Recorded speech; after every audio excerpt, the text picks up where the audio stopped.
एक ज़माने में सरसब्ज खेतों और घने जंगलों से घिरे एक पुराने गांव में ब्रूनो नाम का कुत्ता रहता था। ब्रूनो एक अच्छा खिलाया और प्यार करने वाला कुत्ता था, लेकिन इसमें एक खामी थी, वो इंतहाई लालची था।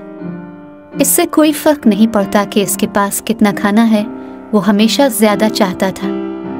एक दिन खाने के लिए गांव में घूमते हुए ब्रूनो की नाक उसे कसाई की दुकान तक ले गई। कसाब अपने लजीज गोश्त के लिए जाना जाता था और ब्रूनो के मुंह में उनके बारे में सोचते ही पानी आ गया। जैसे ही वो दुकान के करीब पहुंचा, ब्रूनो ने देखा कि कसाब ने काउंटर पर गोश्त का एक रसीला टुकड़ा छोड़ दिया है।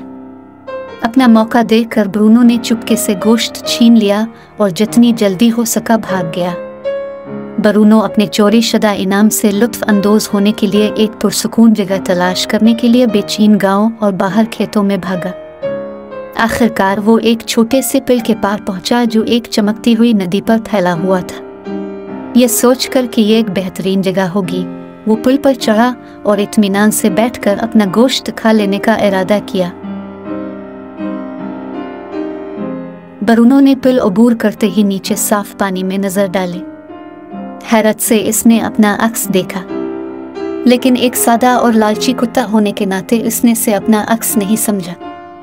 इसके बजाय इसने सोचा कि इसने एक और कुत्ते को गोश्त के टुकड़े के साथ देखा है जो उसके अपने से भी बड़ा और रसदार लगता है।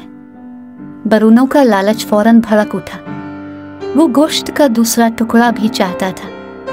बगैर सोचे समझे इसने पानी में मौजूद दूसरे कुत्ते पर जोर से भौंक दिया, इस उम्मीद पर कि वो उसे भगा देगा और गोश्त का बड़ा टुकड़ा छीन लेगा।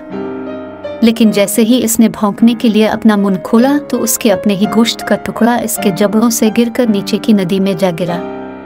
ब्रूनो ने वहशत से देखा जब इसका गोश्त कंठ से बह गया, नजरों से गायब हो गया। वो भौंकता और रोता रहा, लेकिन बहुत देर हो चुकी थी। इसके लालच ने इसका खाना महंगा कर दिया था। उदास और भूखा ब्रूनो वापस गांव में चला गया। उसकी दम उसकी टांगों के दरमियान थी।